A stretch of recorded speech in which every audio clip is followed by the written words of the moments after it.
Pleased and proud to be here talking to your fearless leader. We do a series of conversations with people we call architects of change, and those are people from all walks of life who we say challenge what is, imagine what can be, want to make a difference and move humanity forward. And obviously Jessica is a perfect example of that. And I was just saying when I walked in here, we spoke, I did a Today Show piece on you a couple years ago, and it was over on a different location. I was driving and I go, no, this isn't the right way at all. They're over there, and now you have grown, and it's big time compared to when I last saw you. Yeah. So what has this growth been like for you? Are we live? Yeah, we're live. Yeah. We're on. Oh, everything is live. Oh. Is that because we're double mic? Sorry. That's live too. I used to be a sound woman when I started out. You did? And yes, I did. Were you like a boom operator? I was a boom operator. And do you guys know what that is? It's a job that I did not excel at, but it was the only opening, so I took it. That's I amazing. was a producer and a sound woman when you had to carry the carts around, and I once did an interview and there was no sound after the thing, and I had to go and tell the producers, like, I have no sound whatsoever. He's like, what the?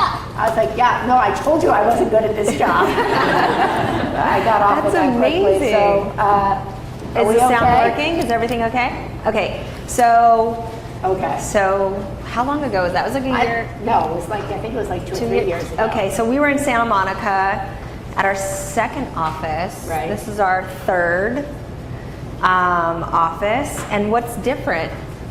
So much. So much is different. It's really big. It's kind of more professional looking. You had the little desks from, I think it was eBay. And yes, I did. I got the desk. Like, Craigslist. Your mother was there, and it felt very small and contained in like a startup.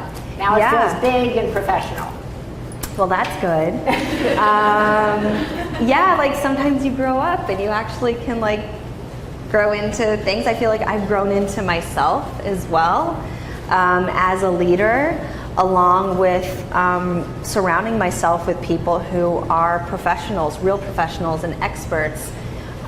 So what has changed, we have grown significantly from then, but also I went from having a pretty startup leadership team and management team to now having like seasoned professionals. And that just makes all the difference in the world when it comes to who we're really trying to be and looking towards the future. Being a scrappy startup can get you so far, but if you really want to scale and compete on a global level and really be a CPG brand that's going to be around for hundreds of years, you need to have people who have a seat at the table, who have been at those companies, who know how to scale a business in a sustainable and responsible way, and who have a level of excellence and professionalism that they operate at. So tell me, when you say you feel like you've grown into yourself and grown into yourself as a leader, what were you like when I talked to you, let's say 3 years ago, since neither one of us remember exactly when it was? What kind of a leader were you then, and what kind of a leader are you now? I was much more about the grit and the rolling up my sleeves, but never really embracing the fact that I came up with this idea, and this really was my vision. I gave the guys that I brought on to co-found the company with me a lot,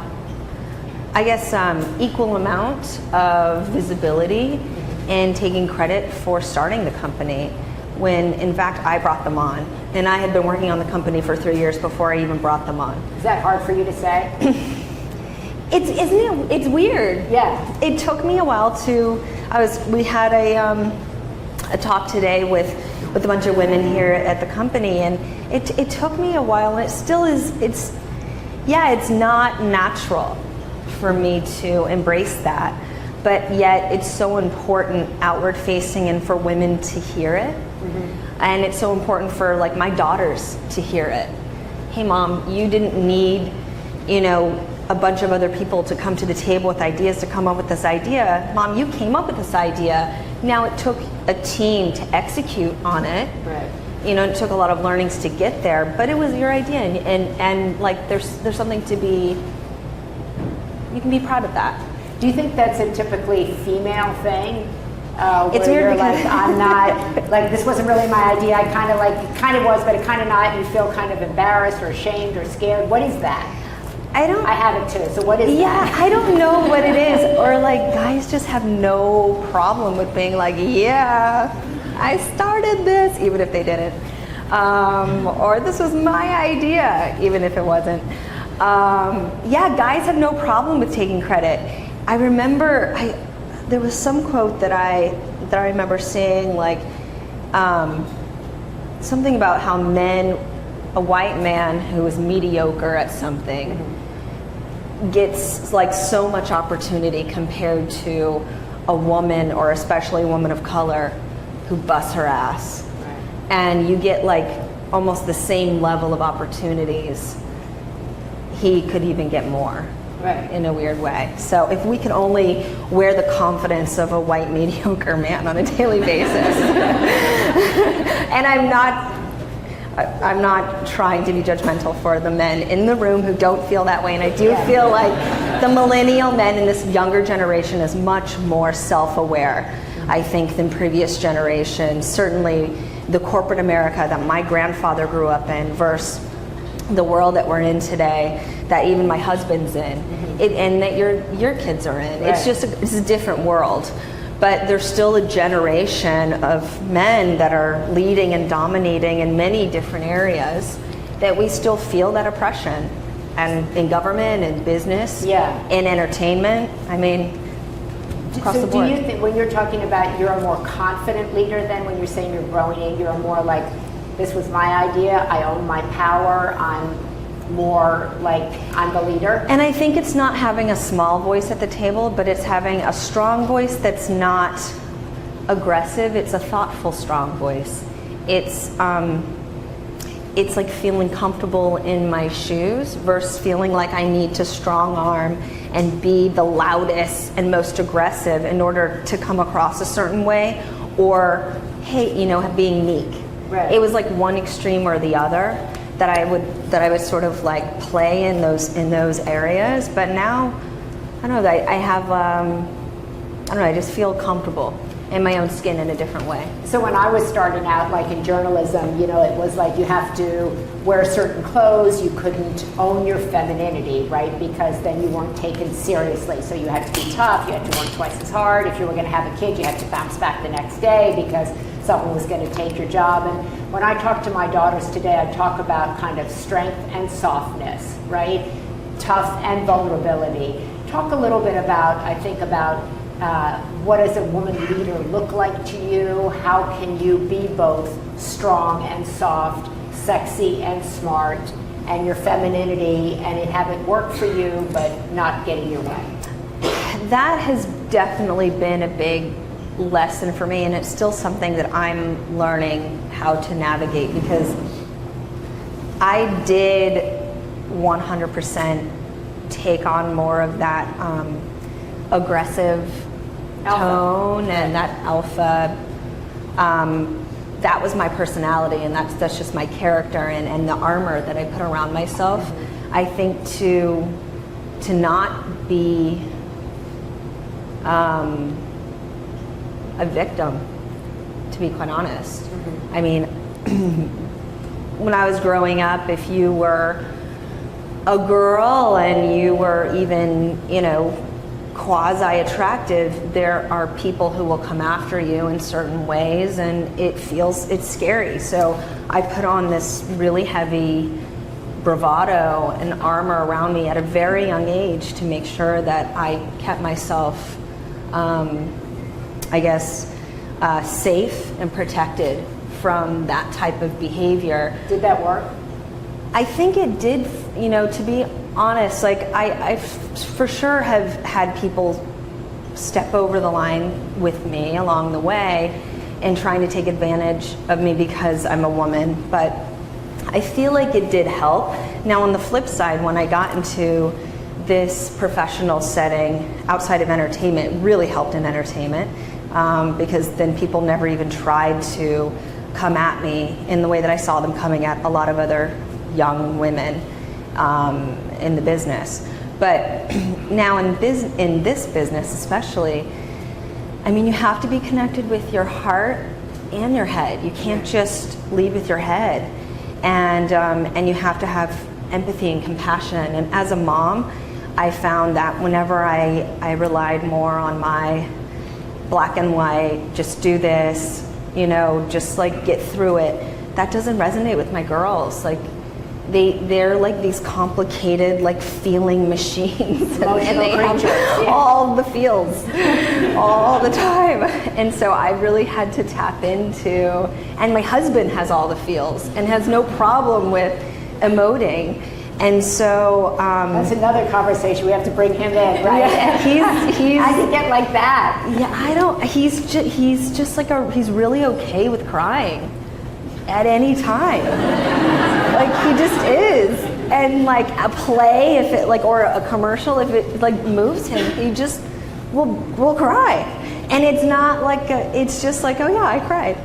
It's just like so easy for him, and I like really have admired his ability to just be okay with who he is and his emotions, and having empathy and compassion. And so that's something that I feel like here as a leader, it's been important for me to tap into that, like, humanity and my vulnerable side, along with, and really like meet people where they are, because not everyone is coming to work with armor, and not everyone feels safe, and not everyone feels protected because of their professional circumstances that they had been in, or something that they'd experienced, or something that's happening at home. And it's important for me to show up and to be an ear for them, and to listen and to hear them, because, you know, if you can't allow people to bring their best self to work every day, ultimately you're not going to have the best outcome for your business. And so it's important for us to be as human as possible and trust each other, along with having really clear goals and strategies, and, you know, all that stuff. Right. Well, we talked, and you were just talking about how when you started out, it was kind of scrappy and a startup, and now you're like in a different building and you have a different focus. You're owning your leadership. You're a different leader. A lot of people start with a startup and they don't make it. You know, the company does well, but they're the startup mentality, and they can't be the leader as the company does well. Did you ever worry yourself as it was starting to grow and become really successful?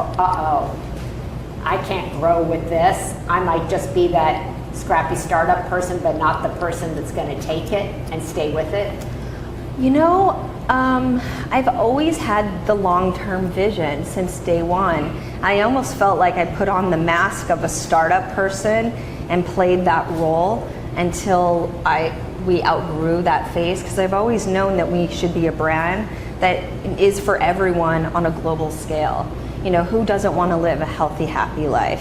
Who doesn't want to be empowered to make the best choices for themselves and their family? It's a global sentiment, and I feel like, you know, you do need levels of experts and professionalism in order to scale a business. Now, did I have all that terminology 3 years ago or 5 years ago? No. Did I understand how to get there? No. But I shut my mouth sometimes, and I actually listen, and I learn, and I try to surround myself with people that are much smarter than me. So you're speaking to somebody out there who's just starting a startup, right? They're scared that they can't go the distance, that they don't know. What's the best advice that you have for them? I don't think you're ever going to know. I don't think you could ever predict where your business is going to go, because the consumer is really going to be the one that's going to lead you to where your brand needs to go, no matter what your brand is. So how do these consumers lead you? Do they lead you in a different direction than you thought? Yeah. Really? I thought we would be much more direct to consumer for a longer amount of time. I didn't know that we would be omni-channel so quickly. And I felt like if we were going to have a retail footprint, it would have been our own first before we would have worked with wholesale partners.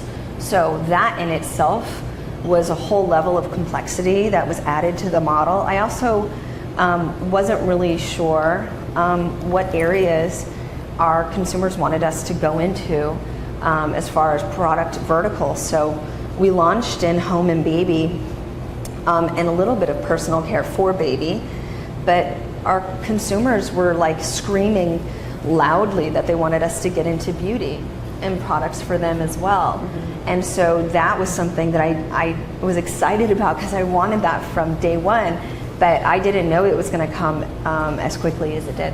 So they basically told you what they wanted and you met their need. Right, and I think you have to, and really like locking them into a subscription model and only really diapers and wipes and confining their shopping experience, it really inhibited the reach of the business and how we, even though it was the thing that made us really like interesting and sexy when we first came out as a company, it at the end ultimately wasn't what our consumers really wanted from us. They wanted the education, they want the community, and they want products they can trust. And they believe that we can go into many different verticals, even beyond what we do today. So when you're kind of describing yourself, even in your own mind, are you leading with mom first? Are you entrepreneur? Are you business leader? Are you actress? Are you daughter? What are the commas? And in what order? Terrible speller, definitely that. Amateur chef, I like to cook. No, I would say, gosh, it's funny, like when you grow little people inside of you, and I'm sure even people who have adopted feel the same way, but you have this like sense of responsibility. It's like the first time you didn't realize you were such a narcissist until you become a parent, and then you're like, oh man, like there's a whole person that matters more than me, and their livelihood, and they will live on beyond me as well. So I can't not think of myself as a mom first, because I'm always worried. I mean, that's one thing that happens, like even with your kids grown, I'm sure yes. You don't go through a day without thinking of them. That's right. They say you're only as happy as your least happy child. Right? So, right, exactly. And you feel like your heart is like beating outside of yourself. I was telling my 9-year-old, I was like trying to get her to, I was like, you know, like your heart that you feel inside, now it's outside and it's you as a person. That's how it feels. And she was like, that's weird. I'm like, well, yeah, it's weird. But that's the best way that I can describe it. So I would say mom. And then I feel like depending on the circumstance that I'm in, I can kind of throw on hats. Mm-hmm. You know, hopefully to my husband, I'm like his best friend and his confidant. And, you know, hopefully to my mom, I'm a great daughter. And then here in the workplace, I hope that I'm someone, I'm a friend, and I'm someone that people can rely on, is always, you know, looking out for their best interests and for the business. I like that when we were walking through that you really wanted this to be not a corporate environment, that you were saying that you wanted it to have milk, you wanted it to be kind of a different kind of a workspace so that people would feel comfortable, that they would connect, that they would feel like that they were in a home space. So you thought about every aspect of this. Yeah, I mean, I'm definitely like, I like experiential, like I like to experience things, and I feel like what you surround yourself with is how you're gonna, it's gonna dictate how you feel. And I think that I'm hoping that I'm part of the movement of changing what corporate America is. So you can be female founded, you can be a woman of color, and you can create an environment that nurtures people as well as makes, you know, really responsible business decisions. And in nurturing people, it's giving them access to real light. It's giving them indoor-outdoor vibes. It's giving them like healthy snacks. It's giving them areas where they can go and huddle, or they can decompress, and they're not always like sitting in a cubicle feeling, you know, surrounded by like creams and beiges. And it's about them feeling inspired. So you say you want to be a part of changing corporate America. One of the things in all of my reporting on women is that they found that corporate America was not a place that understood need to take care of parents, aging parents, the need to have time off for maternity leave, family leave, and for men as well, and that corporate America was not receptive to the ever-changing American family. How are you receptive to the changing American family? Well, how we're relevant in today, and I think that's taking someone who is part of the ever-changing world and participating in it. It is important for us to support people who decide to have families. So we have a maternity leave that's 4 months, a paternity leave that's 2 months, and then we also work with individuals so that they can come back when it's the right time for them. And if they need to work part-time at home and they need to ease into their schedule, we're totally down to figure out what's the best way for you to show up and be your best self. So that's one thing that's very important. Also for nursing mothers, when they do come back, if you still want to nurse, I created a space here where there's couches and chairs, and there's little tables where you can bring your laptop, and we have refrigerators, and it's a beautiful environment to do it in. Because I remember, pumping in the back of planes and vans and in gross public restrooms and just feeling humiliated when you're doing something that's it's so good for your baby, and it takes so much work, and you feel so hormonal. It's when you're most vulnerable, we should lift those people up and not tear them down and make their lives harder. So we have that here.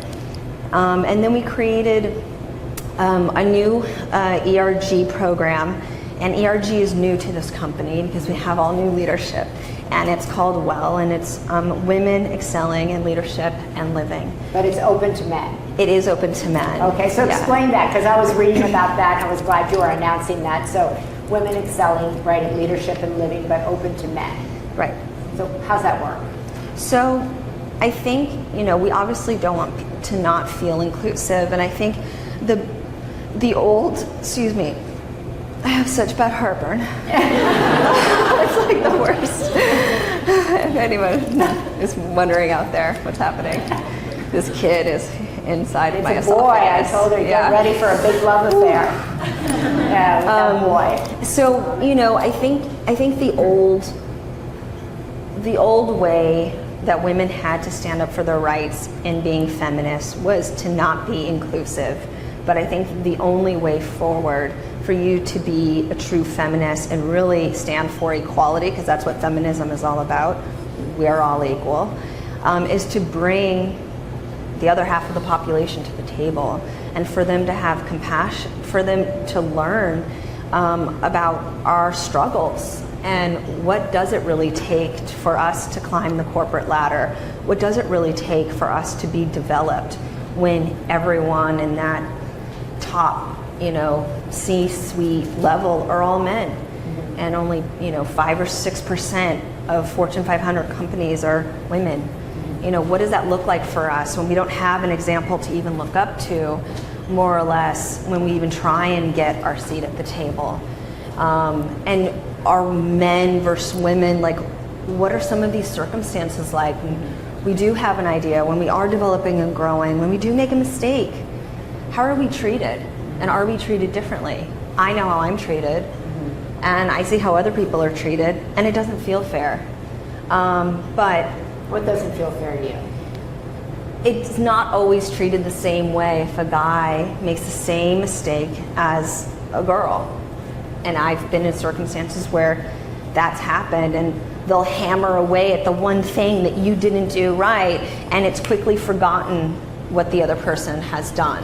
What do you think, though, that we women can learn from men? There's a lot of emphasis on women's growth and on what women need to do, and women's empowerment, women's empowerment. I'm the mother of 2 sons, and they're saying to me all the time, oh, women this, women that, women, what? They never ask us what we think. So what is it? And I see quite a few men here, which is great. What can we do, you think, to kind of ease the conversation, move the conversation up, understand more about both? Right? Well, I think including men in the women's Excelling in Leadership program is one step.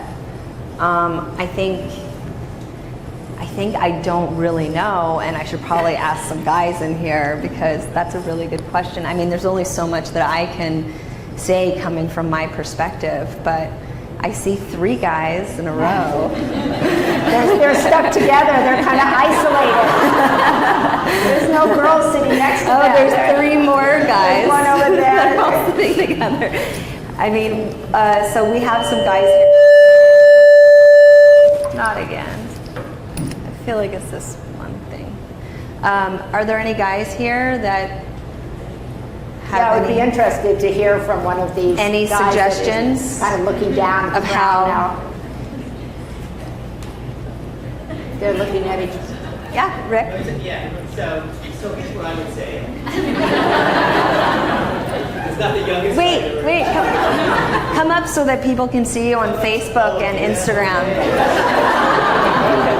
So that's the one thing you don't do to men. You don't bring them up. Oh, okay.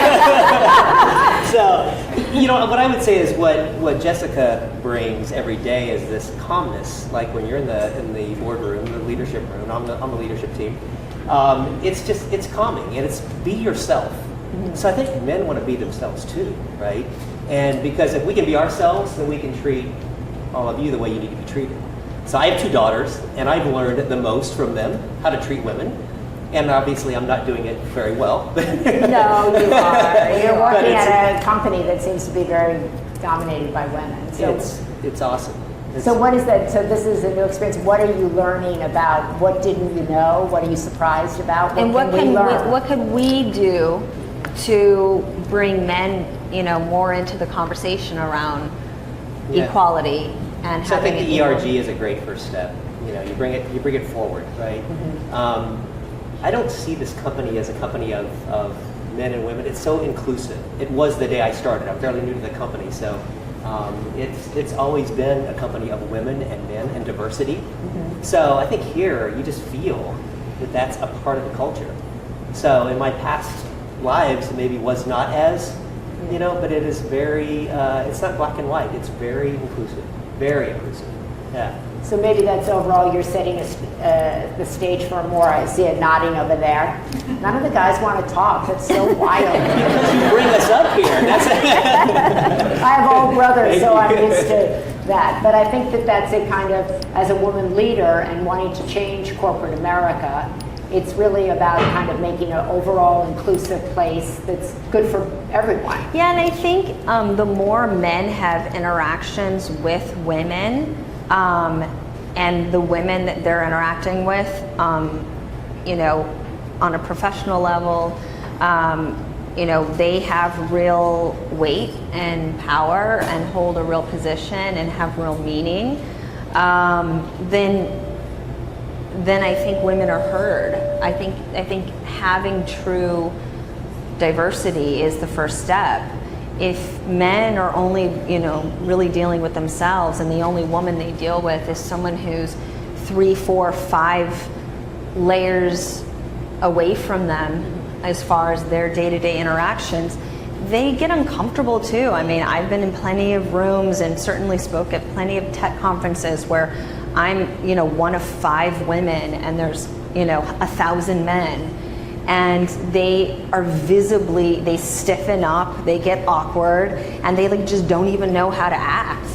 Around you feel that? Around women, because they just aren't around them.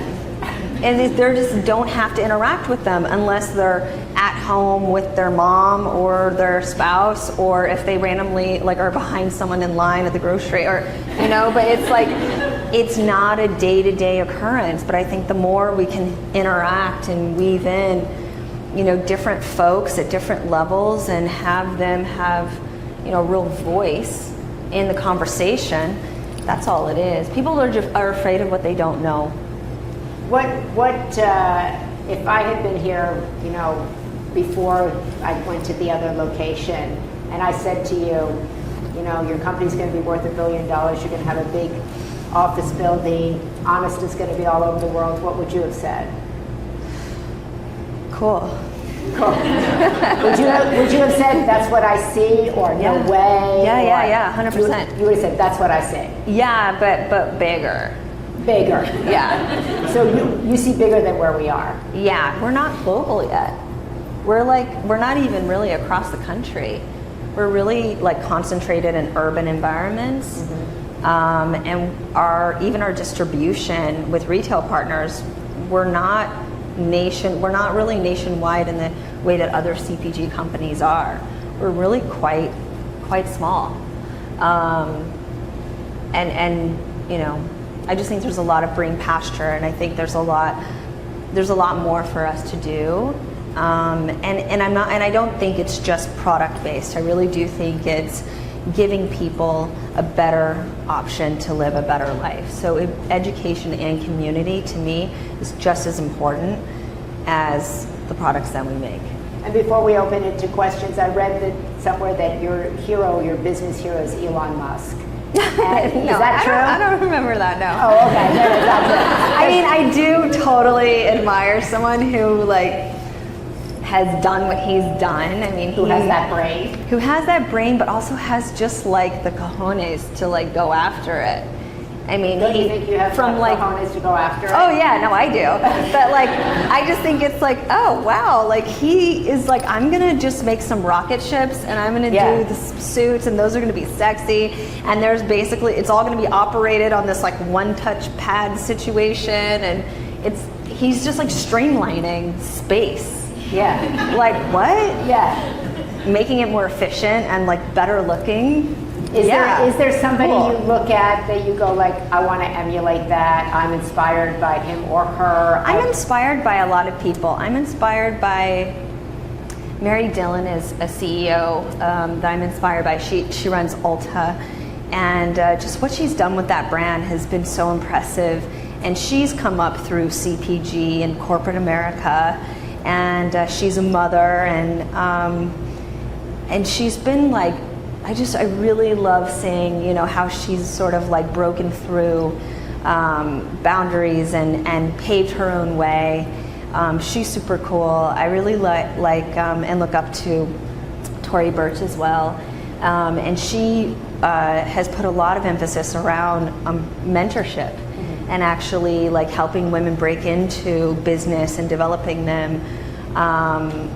And has a whole nonprofit and foundation around that, along with being, an iconic American brand. So, and DVF, with her, she was the first to do home shopping and take a luxury aesthetic and make it available to everyone. And that direct-to-consumer model, she was really was the first in fashion to really do that. And I really look up to her. So there are quite a few women. That's good. That I look at. Yeah, those are really great. So we normally do these and we open them up to questions. Some people on Facebook Live, if there are questions, or anybody here. Do you guys have any questions? Does anybody have any questions? Maria? Very shy group. Wow. Come on, honest people. We will bring the rest of you guys up. Don't worry. Okay, there's a question. So first of all, thank you for coming. It's a really pleasure to listen to you. What advice would you have, Maria, based on your expertise and your experience in the workplace that you would provide for someone, a young woman coming up in the working world? And is there anything you'd like to share with us? That's nice. Well, I can tell you what I tell my daughters, which is to work really, really hard, first of all. I tell them whenever they go to an interview to write a thank you note, a handwritten thank you note. I tell them to never ask about vacation time or the hours when they're in an interview. I've never hired anybody who asks me so when I leave at 5, is that it? I'm like, you're out. And I think that I really respect hard work, so I try to say to them, no job is beneath you. I wrote a book many years ago when I was starting out called 10 Things I Wish I Would Have Known before I went out into the real world. And one of the things was who you work for is more important than what you do, and to align yourself with someone you respect and admire, but also to start at the bottom and work your way up. And I find a lot of times people they'll say, well, people like to work on projects now, and they all like to do everything on the internet, and they don't really want to bounce around like you did, and we don't really want to work like you did, or we don't really want to have those hours.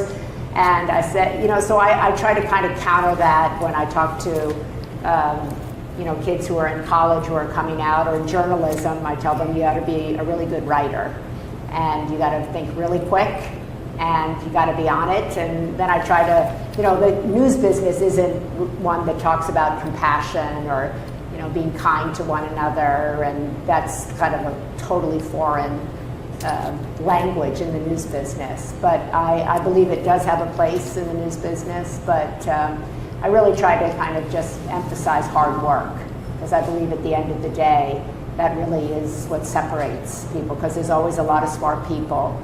But I always volunteered for vacation when people, and that's where I got my breaks, when people went off on Christmas and I said, I'll work. Or when somebody else went off on New Year's, I said, I'll work. And that helped me out a lot.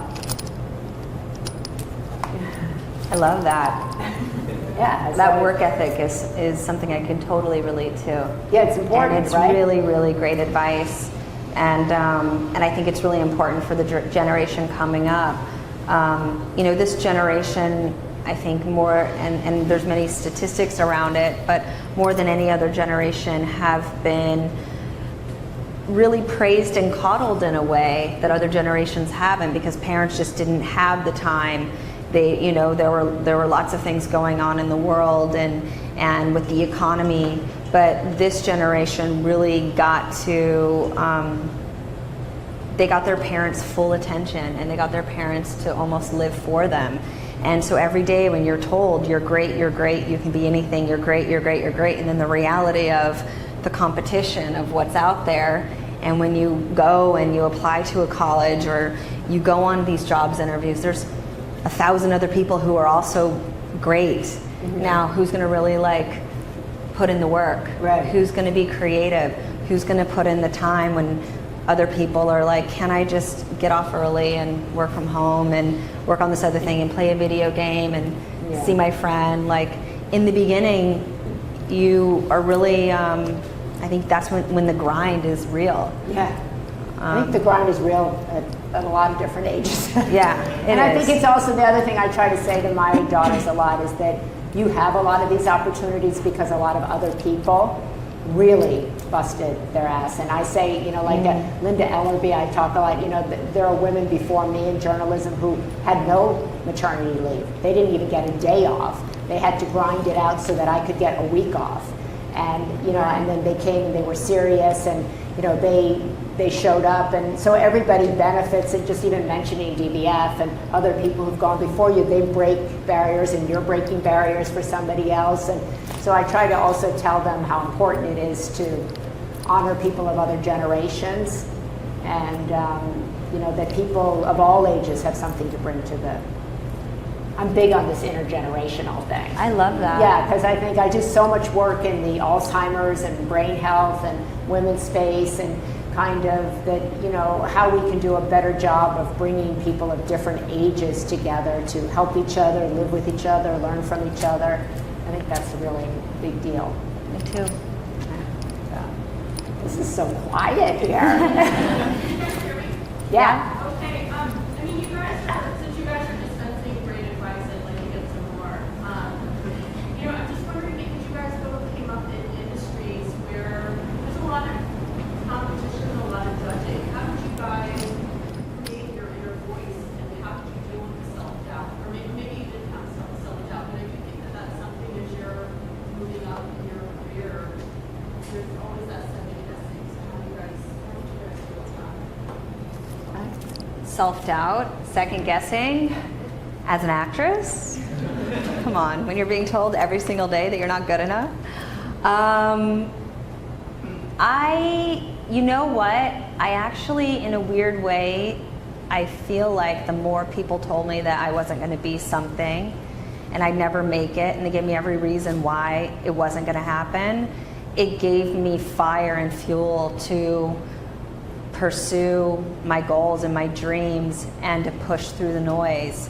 and persevere. And there's no better satisfaction than being successful. And I didn't have to go and say like, told you.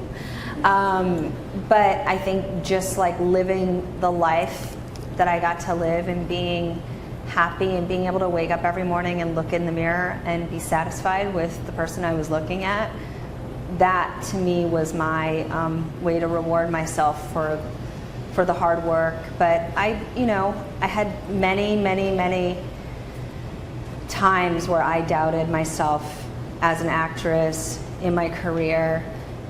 Sometimes I'd start to believe that I wasn't good enough, I wasn't smart enough, I wasn't pretty enough, I didn't look like a leading lady.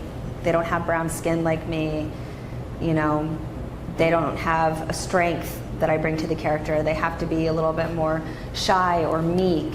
And I wasn't allowed to be attractive and also play someone who's smart and tough. That wasn't allowed. So that was a stereotype that was also put around. You either are this girl or you're that girl. And I was like, no, women are both. And then in starting this business, so many people were like, you're just an actress. There's no way you're smart enough to actually do more. Just like marry well while you're young and go on your merry way. And or try to get an Oscar in, before you're 35. And I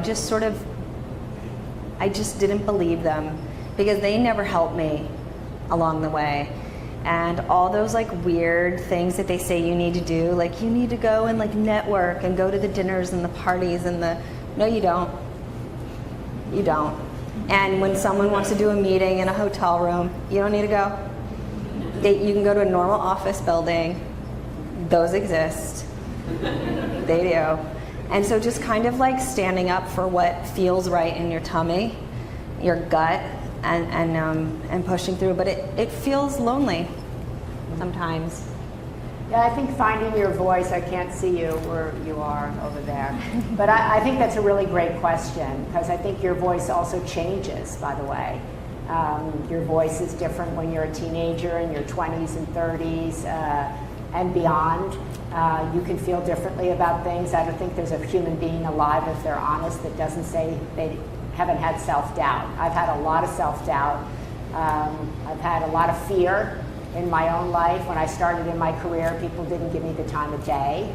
They were like, yeah, you're a Kennedy, that's great. Just go sit over there in the corner. You're never gonna survive. You couldn't be serious. You're a little rich girl. So I think everybody has their own narrative that comes at them, wherever that narrative is. And you can absorb it, and I think some of us do for a while, and then you try, I think, as you say, push against it, work harder, try, be tougher and all that sort of stuff. But I think I've learned, and I'm much older, to be kinder to myself with that doubt and say, okay, I hear that it's okay, you're gonna be okay. I have great faith, I have a strong spiritual life, and I believe that I'm here for a purpose, and that if someone else doesn't see it, too bad for them. And but I think you have to reassure yourself on an ongoing basis, and I've found that myself as I've gotten older. I keep reminding myself, well, my voice still matters. I can do this, I can see over here, I can do that. But I think it's to be gentle with yourself and also determined. And I think that they go together. And I think that there isn't a human being, and I've interviewed thousands and thousands of people who, when the lights go off or whispers in the corner, I'm scared as hell, I don't know what to do, I feel alone. So I think know you're in good company. And also be gentle with your voice as it evolves, because it should evolve. I've often said that politics is the only place where we don't let people change and evolve and grow and have a new voice or a new opinion.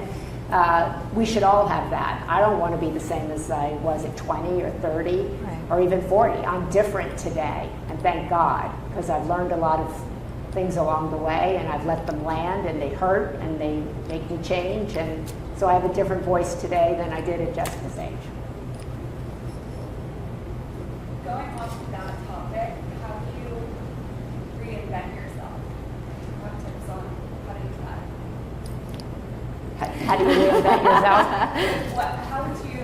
Well, I don't even use that term, reinvent. Like, I don't even, I think a lot, like my kids will say, like, a brand. I'm like, a brand? Like, I don't even think like that. So I never thought about a brand. I thought about what do I want to do with my life? What do I want to do with my voice? I went into journalism because I wanted to tell stories that inspired people, and that brought people together, and that uplifted people and educated people. And then I wanted to use my voice when I was First Lady of California on behalf of women, and behalf of people who were living paycheck to paycheck. And I just found that then I got very involved in Alzheimer's, and why are women, all the cases of Alzheimer's, what's going on in women's brains. So my curiosity just kept evolving and learning and growing. So I've never thought about reinventing myself. I've just thought about growing.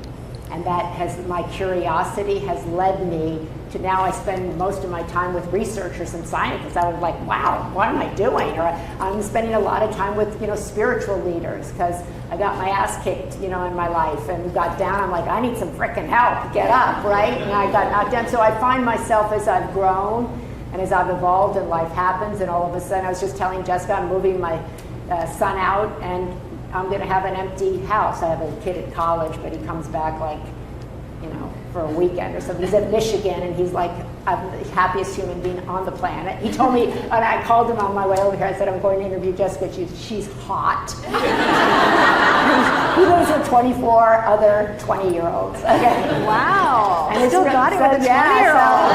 I don't know if they're watching, but they think you're hot. So, but anyway, I think you just keep your curiosity. I think if you're curious, which I think is a great quality to have. My kids say my curiosity embarrasses them because I talk to everybody. But I think you keep learning, so you don't have to think about rebranding. I don't know.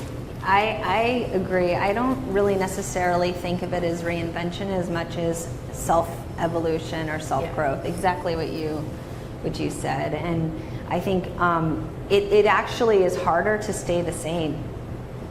And to put yourself in a box or put boundaries around yourself. For me, at least.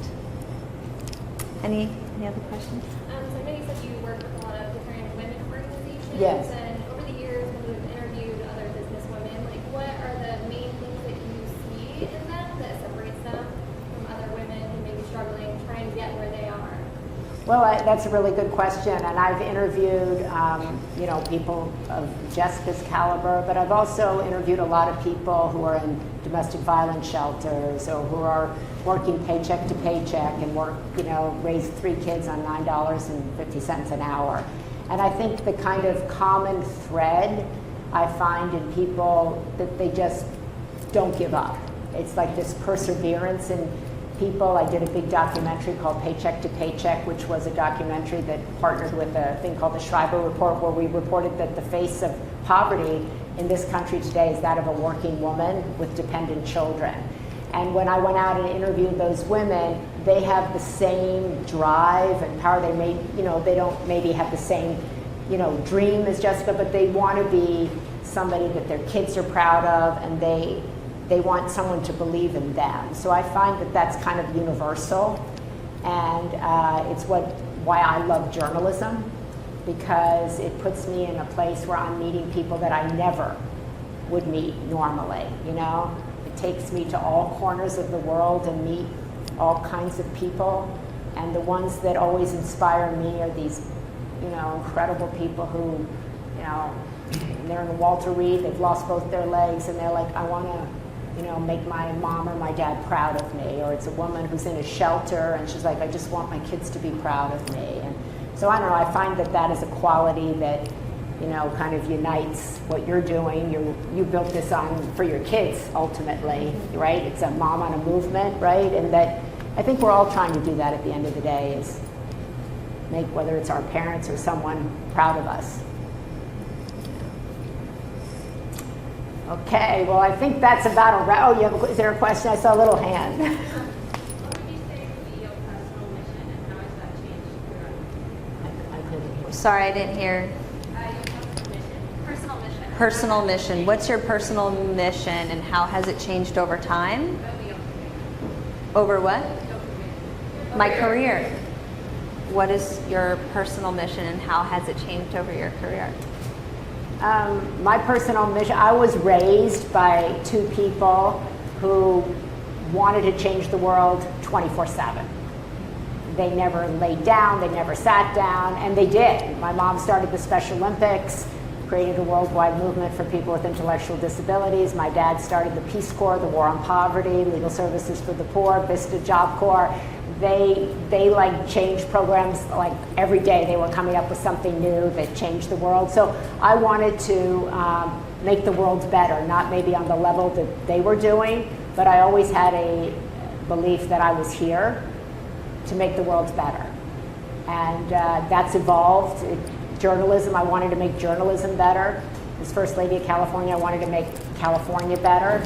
And in my journalism today and in my work on behalf of women and Alzheimer's and brain health, and I want to educate people and make the world better. And I want my kids to be proud of me.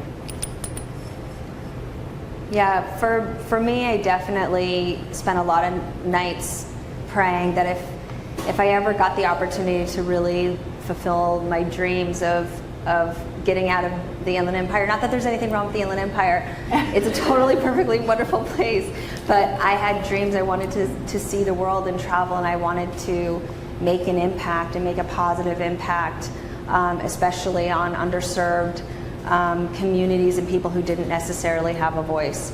And so I felt like if I got the opportunity to break out and to be someone in the public eye, that that my commitment in that success, my commitment to whoever allowed me in this situation to be so blessed, that I was going to do that. And so it started off with a real focus and emphasis on women's empowerment, and while that's still there, children's health and well-being and future generations has been the focus since I've had kids, so for the past 10 years. Okay, well, I think if that's a wrap, because That's a you wrap. probably got to get home. She said Yeah. it's like an hour away, but I want to thank you. I want to thank all of you for coming.